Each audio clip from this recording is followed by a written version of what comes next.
Hello everyone. आपका जो topic चल रहा है वो है अस्थि मज्जा व शूरतस की व्याधियाँ।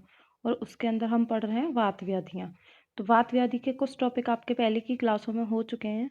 आज जो टॉपिक बचे हैं सारे कवर हो जाएंगे। आज का टॉपिक है अस्थि मज्जागत वात। तो ये अगर जो वायु है, वायु प्रकुपित होकर, निदान सेवन करके वायु प्रकुपित होकर अगर कहाँ चली जाती है, वायु का स्थान आश्रय आश्रय भाव संबंध अस्थि के अंदर होता ही है और अस्थि के अंदर मज्जा का भी स्थान होता है। लेकिन कब, जब वायु सामान्य स्थिति में है, सामान्य अवस्था में, अपनी प्राकृत अवस्था में, तो वो किसी प्रकार की इनके अंदर विकृति नहीं करती है। किसके अंदर? ना अस्थि के अंदर, ना ही मज्जा के अंदर। लेकिन अगर वायु प्रकुपित हो रखी है तो उसकी वजह से क्या क्या सिम्टम देखने को मिलते हैं, बस इतना ही संहिताओं में बताया गया है कि अगर अस्थि और मज्जा के अंदर वात का प्रवेश या प्रकोप हो जाता है तो क्या क्या सिम्टम देखने को मिलते हैं। सबसे पहला है सख्तीशूल, संधिशूल, यानी कि सारी जो जॉइंट्स हैं, बोन्स हैं, उन्हीं से रिलेटेड बातें आपको देखने को मिलेंगी। अस्थिशूल होगा तीव्र बलशय। अब क्या है, अस्थि के अंदर ऑलरेडी वात का स्थान होता है, ठीक है, और वायु का स्थान है, साथ साथ वायु अत्यधिक मात्रा में प्रकोपित है, तो क्या करेगी वो? बल का नाश करेगी, क्योंकि अस्थि के अंदर मज्जा है, मज्जा का निर्माण नहीं होगा और मज्जा से आगे शुक्र का निर्माण नहीं होगा, और उसके आगे अगर ओज का निर्माण स्टॉप हो गया तो उसकी वजह से बल क्षय हो सकता है। फिर है अस्थियों में शौशल्यता, का मतलब ऑस्टियोपोरोसिस की कंडीशन। ऑस्टियोपोरोसिस किस वजह से? जो बढ़ी हुई वात है वो अस्थियों का क्या करना शुरू कर देगी? भंजन। अस्थियों, जो भी बोन्स है उसमें से अगर थोड़ा थोड़ा पार्ट बोन्स का अगर धीरे धीरे क्षयित हो रहा है तो एक टाइम बाद बोन कैसी हो जाएगी? शुष्र, यानी कि जिसमें नंबर ऑफ पोर्स ज्यादा हो जाएंगे, तो ओस्टियोपोरोसिस की, यानी कि अस्थि क्षय भी यहाँ पे लिख सकते हैं, ये कंडीशन भी यहाँ देखने को मिलेगी। अनिद्रा, वायु बढ़ी हुई है और अगर वात दोष बड़ा होता है तो क्या है? अनिद्रा या अल्प निद्रा देखने को मिलती है। और क्या होगा? मांस का क्षय। वो प्रकुपित वात है, वायु अपने रूक्ष गुण के कारण क्या करेगी? जो भी मसल्स हैं उनको सुखा देगी, सुखा देने के कारण मांस का क्षय, मज्जा का शोष। मज्जा का स्थान अस्थि के अंदर, वायु प्रकुपित है तो मज्जा की वृद्धि नहीं होने देगी। फिर है, अगर ये वायु पूरी बॉडी में संचारी हुई, अगर मूवमेंट कर रही है, पूरी बॉडी में गति कर रही है, तो क्या होगा? शरीर में सतत वेदना। सतत वेदना का मतलब कंटिन्यूअस पेन होता रहेगा पूरी बॉडी में, सभी बॉडी की बोन्स के अंदर। अंग स्थिरता, अगर वायु ने किसी जगह जाकर वहीं स्थान संचय कर लिया है, वो मूव नहीं कर रही है उस पर्टिकुलर पोर्शन से, तो क्या है? उस जगह क्या है? स्तब्धता देखने को मिल सकती है। और पर्व भेद, ये कुछ कुछ लक्षण हैं। इतने सारे हैं, आप कुछ एक ही याद रखिए, जिसमें अगर वैसे तो कभी पूछा नहीं जाता, पूछा गया तो 2 नंबर में ही पूछा जाएगा, इससे तो ज़्यादा कोई क्वेश्चन आएगा नहीं, क्योंकि इसका डिटेल में वर्णन कहीं मिलता नहीं है, केवल इतना ही इसके बारे में बताया गया है। तो आप यही लिख के आ सकते हो, संधि में शूल, अस्थि में शूल, मज्जा का शोष हो जाएगा, अस्थियों में सुषिरता, ये सारी बातें आप इसके अंदर लिख सकते हो। फिर उसके बाद है विश्वाची।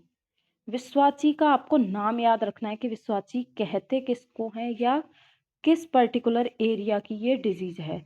तो विश्वाची होता है अगर हाथ में कोई प्रकार की विकृति हो गई हो, हैंड में, यानी कि एल्बो से लेके और फिंगर तक अगर कोई विकृति देखने को मिल रही है तो वो होती है विश्वाची।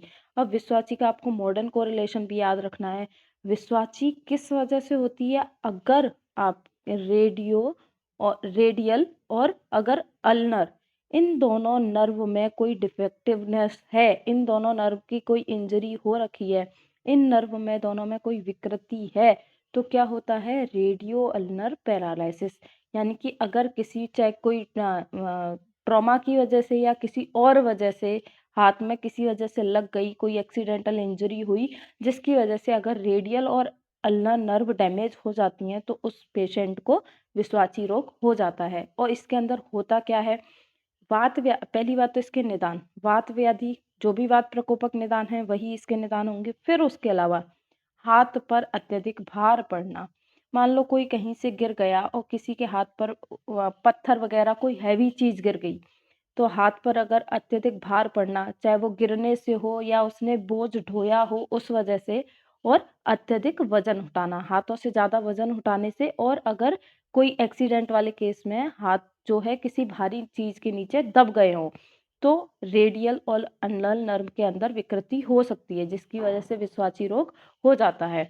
अब इसके सामान्य लक्षण क्या है? तो नर्व के अंदर इंजरी हुई है, तो नर्व की हाथ भी क्या करती है? नर्व को सप्लाई करती है। तो सप्लाई बंद होने से क्या-क्या कामों में हैंड के मूवमेंट में क्या-क्या विकृति हो सकती है? हस्ततल की कंडरा में विकृति। अब जो नर्व है उसकी सप्लाई जो है कट हो जाएगी। उस सप्लाई के कट होने की वजह से जो भी टेंडन है उनके अंदर विकृति देखने को मिलेगी। कंडरा ही नहीं, यहाँ मसल्स भी लिख सकते हैं। तो हाथ की जो कंडरा हैं या मांसपेशियाँ, उन सभी के अंदर विकृति मिलेगी।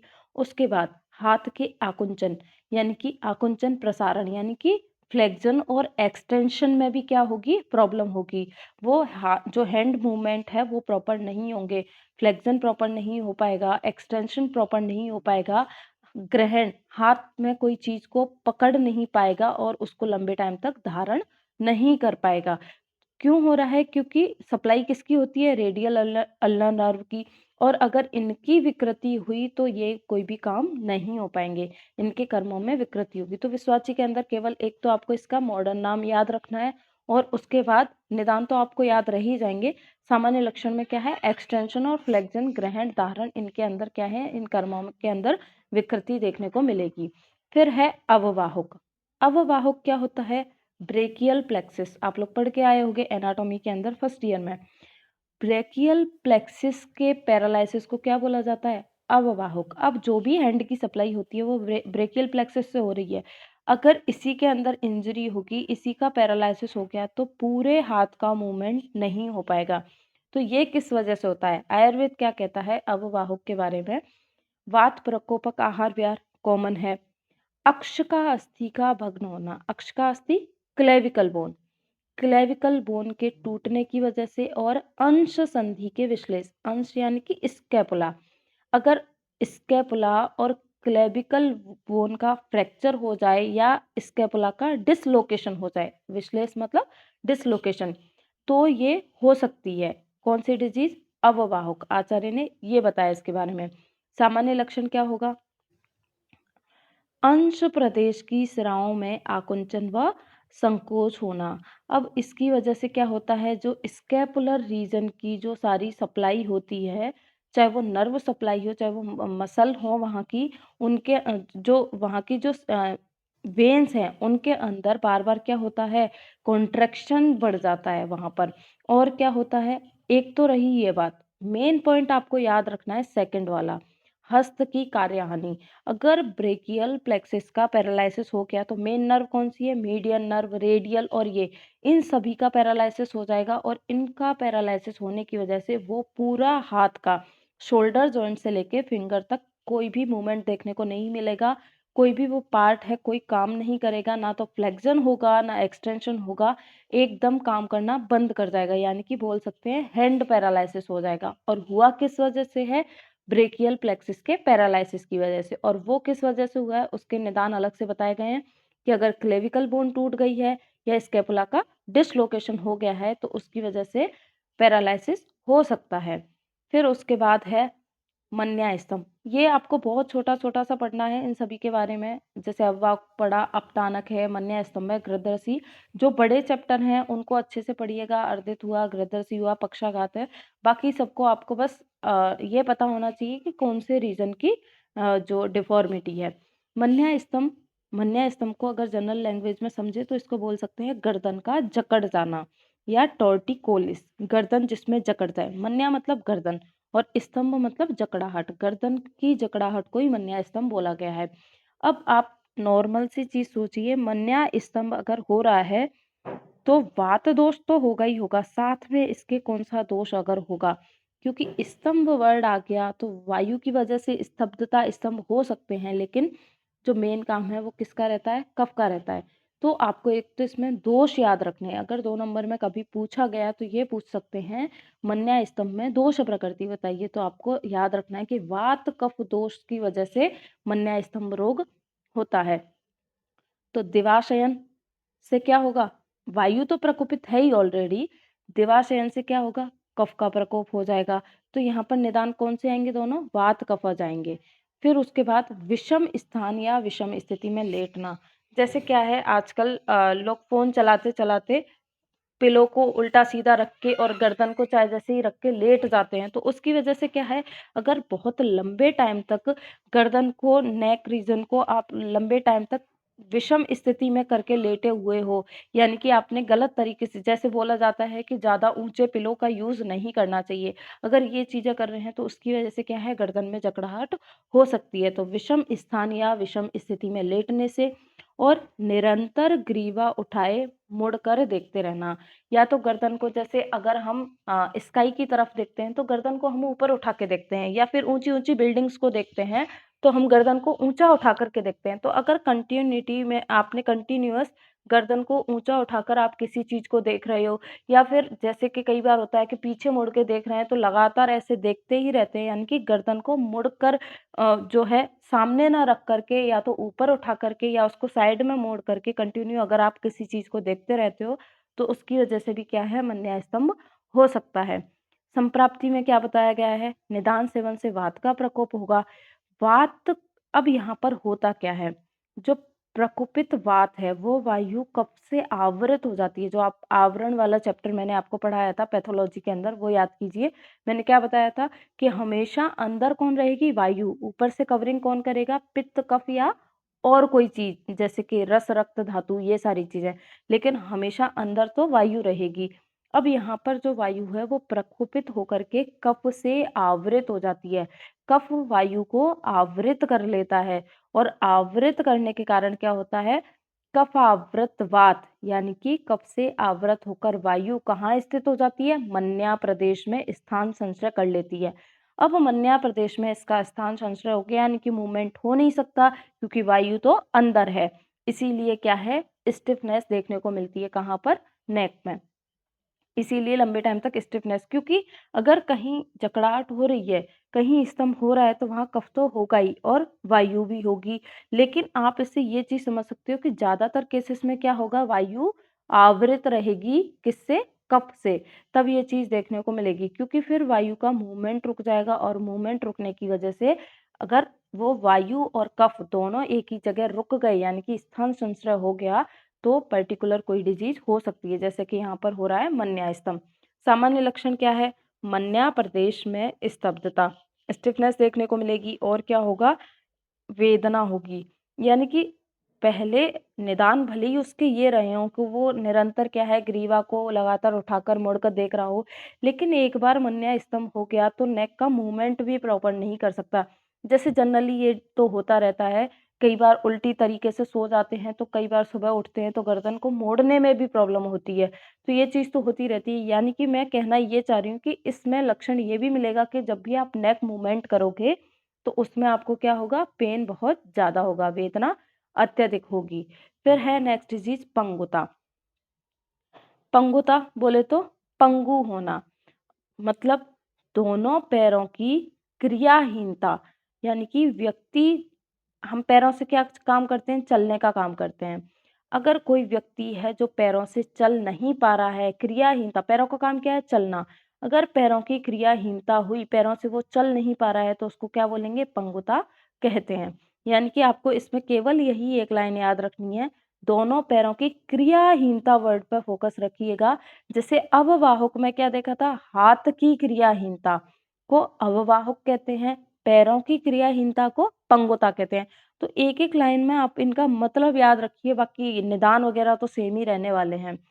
फिर उसके बाद इसकी संप्राप्ति में क्या होगा, निदान सेवन। अब निदान सेवन वात प्रकोपक तो होगा ही, लेकिन और क्या हो सकता है कि या तो सिर पर चोट लग गई। अब देखो, आप लोगों ने सुना होगा ब्रेन में सेरिब्रम, मेडुला ऑब्लांगेटा, सेरिबेलम, तो मेनली हम डायरेक्ट पॉइंट पे आते हैं, सेरिबेलम। सेरिबेलम क्या करता है, मूवमेंट में हेल्प करता है।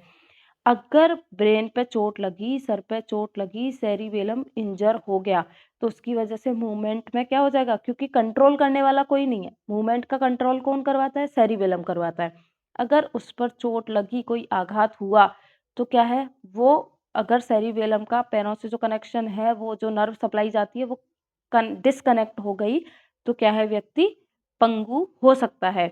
या कटी पर आघात हुआ, कटी से भी क्या है, जो आपके जो प्लेक्सिस है, लंबर प्लेक्सिस और सैक्रल प्लेक्सिस से जो नर्व सप्लाई जाती है पैरों के लिए, अगर उनके अंदर कोई डिफॉर्मिटी हो गई तो भी क्या है, व्यक्ति पंगु हो सकता है।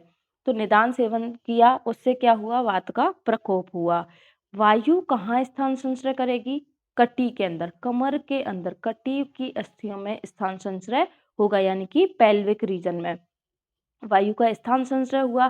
प्रकुपित वात दोष कटी से गुल्फ की कंडरा को चलने में असमर्थ बनाता है। कटी से पेल्विक रीजन से गुल्फ बोले तो एंकल रीजन तक की कंडरा को, जो मसल्स हैं जो चलने में हेल्प कर रही हैं मसल, अब कंडरा से आपको केवल टेंडन ही नहीं समझना है, यहाँ पर सभी चीजों को समझना है। मसल्स है और जो लिगामेंट है और टेंडन है, उन सभी को चलने में ये क्या करेगी, असमर्थ बनाएगी, यानी कि व्यक्ति चल नहीं पाएगा। और दोनों पैरों की कंडरा प्रभावित होना, अगर दोनों पैरों की कंडरा प्रभावित हुई, यानी कि मांसपेशियां और सारी चीजें, तो व्यक्ति को क्या बोलेंगे, पंगुता। व्यक्ति कैसा हो जाएगा, पंगु हो जाएगा। तो इसके अंदर भी आपको स्थान संचय का याद रखना है, कहाँ हो रहा है, कटी के अंदर हो रहा है। फिर मेन काम क्या हो रहा है, कटी से गुल्फ की कंडरा को चलने में वो व्यक्ति असमर्थ कर रहा है, जिससे पैरों की क्रियाहीनता हो गई। लक्षण क्या आया, दोनों पैरों की क्रियाहीनता, ये इसका मेन लक्षण है। फिर है आपका लास्ट टॉपिक, संधिगत वात। अस्थि मज्जा व स्रोतस का ये लास्ट टॉपिक है, संधिगत वात। तो इसको थोड़ा ध्यान से सुनिएगा और अच्छे से पढ़िएगा, क्योंकि इसी की जैसी हम डिजीज और पढ़ चुके हैं। आम वात, वात रक्त, संधिगत वात, मेन जो तीन, और क्रोस्टुक चार जो डिजीज है, इनकी डिफरेंशियल डायग्नोसिस पूछी जाती है। तो आप इनको कंपेयर करके पढ़िए। मतलब मेरा कहने का मतलब है कि जब भी आप संधिगत वात पढ़ो तो इसके साथ ही आपको आम वात पढ़ना है, वात रक्त पढ़ना है, क्रोस्टुक चारों डिजीज को एक साथ पढ़िएगा तो आपके अच्छे से ये एग्जाम के लिए तैयार हो जाएंगी। तो स्टार्ट करते हैं। टॉपिक है संधिगत वात, ऑस्टियो आर्थराइटिस। क्या होगा, यह रोग मुख्यतः, अब पहले तो एज याद रखनी है कि कौन से एज ग्रुप में ये डिजीज होती है। अच्छा, हम पढ़ रहे हैं अस्थि मज्जा व स्रोतस की व्याधियां, या बोले तो वात व्याधि। अब आप एक चीज खुद से सोचिए कि अगर हम वय के अकॉर्डिंग बात करें कि वात का प्रकोप सबसे ज्यादा कब होता है, वृद्धावस्था में। सबसे, अगर वय के अकॉर्डिंग, जैसे बाल्यावस्था में कफ हुआ, मध्यम अवस्था में पित्त हुआ, और वृद्धावस्था में बोले तो क्या होगा, वात का प्रकोप होता है। स्वभावतः ये होगा ही होगा। तो ये जो डिजीज है वो ज्यादा कब देखने को मिलती है, ओल्ड एज के अंदर, पहली बात तो। लेकिन इसकी शुरुआत कहाँ से हो जाती है, मिडिल एज से ही इसकी स्टार्टिंग हो जाती है। वो इसलिए कि अगर वो निदान का सेवन कर रहा है, इसलिए। तो आपको एक तो एज ग्रुप याद रखना है चारों डिजीज का, कि कौन सी एज में कौन सी डिजीज हो रही है। तो यह रोग मुख्यतः मध्यम या वृद्ध अवस्था में उत्पन्न होता है। अब ये आपको समझ में आ जाना चाहिए वृद्ध अवस्था में क्यों हो रहा है, क्योंकि वृद्धावस्था में तो स्वभावतः वात का प्रकोप होता है, और यहाँ पर तो नाम ही आ रहा है, संधिगत वात। वायु का स्थान कहाँ होता है, आश्रय आश्रय भाव संबंध, अस्थि के अंदर। तो अस्थि संधि अभी हम एक तरह से एक ही समझ सकते हैं। तो यहाँ पर अस्थि के अंदर स्थित जो वात है, अगर वो मात्रा से अधिक प्रकोपित हो गई तो रोग करेगी संधिगत वात। और वृद्धावस्था में तो स्वभावतः वात का प्रकोप होता ही होता है, इसलिए ये डिजीज है वो मध्यम अवस्था या वृद्धावस्था में ज्यादा देखने को मिलेगी, क्योंकि इन अवस्थाओं में स्वभाव से ही मनुष्य शरीर में वात दोष की वृद्धि होती है। ये लाइन आ गई, स्वभाव से ही बढ़ेगा। अस्थि व वात का आश्रय आश्रयी संबंध होने से वात दोष की विगुणता से, आश्रय आश्रयी भाव संबंध है, अगर वायु की विगुणता हो गई, अगर वायु प्रकोपित हो गई तो वो क्या करेगी, बोन्स को डैमेज करेगी, अस्थियों के अंदर विकृति उत्पन्न करेगी। प्रकोपित हुई वात, जो क्या होता है, जिसका आश्रय आश्रयी भाव संबंध होता है या जिसके जैसा जो दूष्य होता है, वो सबसे पहले उसी को विकृत करता है। जैसे हम पित्त की बात करें तो पित्त का आश्रय आश्रयी भाव संबंध किससे है, रक्त से और स्वेद से। तो सबसे पहले अगर पित्त विकृति करना चाहेगा तो पित्त सबसे पहले किसको विकृत करता है, रक्त को। ऐसे ही अगर हम कफ की बात करें, कफ का आश्रय आश्रयी भाव किससे है, रस से है, मांस से है, मेद से है, और जो धातु है और जो मल और मूत्र इनसे है। तो कफ पहले विकृत करेगा, उनको करेगा, बाद में अस्थि के पास आएगा अगर उसे ज्यादा विकृति उत्पन्न करनी होगी या कफ ज्यादा मात्रा में प्रकोपित हुआ होगा तो। लेकिन बहुत रेयर होगा, यानी कि हमेशा अस्थि की विकृति की हम बात करें तो वहाँ पर वायु का इन्वॉल्वमेंट तो होगा ही होगा। जैसे हमने अभी तक आज हम ये बोन से रिलेटेड 4th डिजीज़ पढ़ रहे हैं, ठीक है? आपको आम वात पढ़ा दिया गया, वात रक्त पढ़ा दिया गया। तो आम वात के नाम में देखिए आम के साथ वायु आ रही है। वात रक्त में देखिए रक्त के साथ वायु आ रही है। और क्रोस्टुक शीट्स में भी मैंने आपको बताया था कि वहां पर भी दोष कौन से होते हैं, वात और रक्त। तो कहने का मतलब ये है कि अगर कोई जॉइंट डिसऑर्डर हो रहा है तो वहां पर वायु तो होगी ही होगी, क्योंकि उसका आश्रय आश्रय भाव संबंध होता है किसके साथ, अस्थि के साथ। यानी कि इन शॉर्ट हम ये समझ सकते हैं कि जॉइंट डिसऑर्डर है तो वात का प्रकोप इस व्यक्ति के अंदर होगा।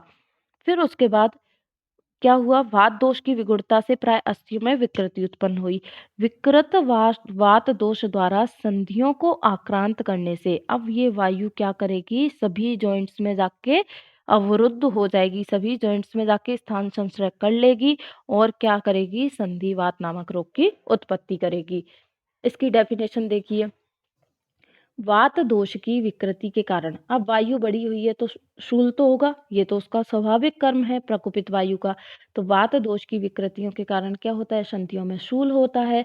और क्या होगा, अब यहाँ पे हमने क्या देखा कि संधियों को वो क्या कर रही है, आक्रांत कर रही है, यानी कि संधियों में जाकर के वो स्थित हो गई है। तो क्या होगा, जो भी पर्टिकुलर जॉइंट है जिसमें संधिगत वात हुआ है या ऑस्टियोआर्थराइटिस हुआ है, उस जॉइंट के फ्लेक्शन और एक्सटेंशन में क्या आएगी, प्रॉब्लम आएगी। उसका फ्लेक्शन और एक्सटेंशन जैसे ही पर्सन करेगा तो उसको क्या होगा, पेन बहुत ज़्यादा होगा।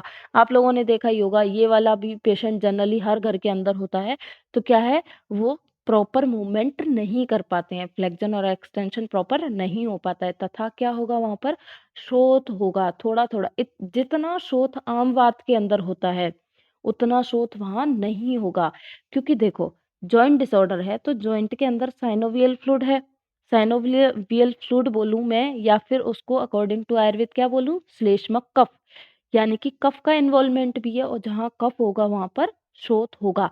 अगर आपको ये डाउट आए कि यहाँ पर कहीं कफ की वृद्धि नहीं हुई है तो शोथ कैसे हो रहा है, तो शोथ इसलिए हो रहा है कि ये कहाँ की व्याधि है, जॉइंट की है। और सभी जॉइंट्स के अंदर क्या है, साइनोवियल फ्लूइड या श्लेष्मक कफ, उसकी वजह से यहाँ पर क्या होगा, शोथ होगा। तो उसी को हम क्या कह रहे हैं, संधिगत वात। यानी कि संधियों में बहुत ज्यादा तो शूल होगा, आकुंचन और प्रसारण यानी कि फ्लेक्जन और एक्सटेंशन में प्रॉब्लम होगी, और क्या होगा, वहां पर इन्फ्लामेशन होगा।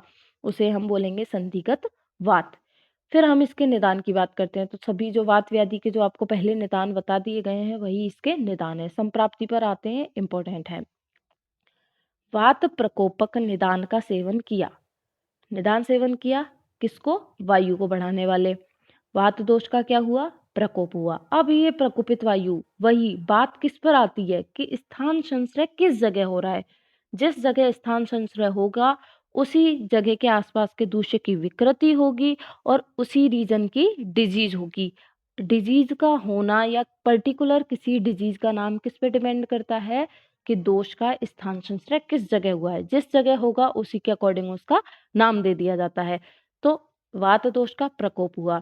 वात दोष का संधि स्थान में स्थान संश्रय, यानी कि जो प्रकोपित वात है वो कहाँ के स्थान संश्रित हुई, जॉइंट्स के अंदर। अब जो सभी जॉइंट्स में क्या होगा, जिस जॉइंट में वायु स्थान संश्रय कर रही है वहां पर लिगामेंट होंगे, टेंडन होंगे, मसल भी होगी, ब्लड सप्लाई भी होगी, नर्व सप्लाई भी होगी। सभी के अंदर क्या होती है, विकृति होती है। संधि स्नायु कंडरा में विकृति होती है। जितने भी अभी हमने वात व्याधि का देखा है, आप किसी को भी देख लीजिए। पक्षाघात में भी क्या हो रहा था, कंडरा का शोष हो रहा था। अर्दित के अंदर भी यही हो रहा था, अववाहक के अंदर भी यही हो रहा था, विश्वाची के अंदर भी यही हो रहा था। तो विकृति इन्हीं की होती है, क्योंकि इनकी विकृति करता कौन है, प्रकोपित वायु। तो संधि स्नायु कंडरा की विकृति देखने को मिलती है और इसको बोलते हैं संधिगत वात।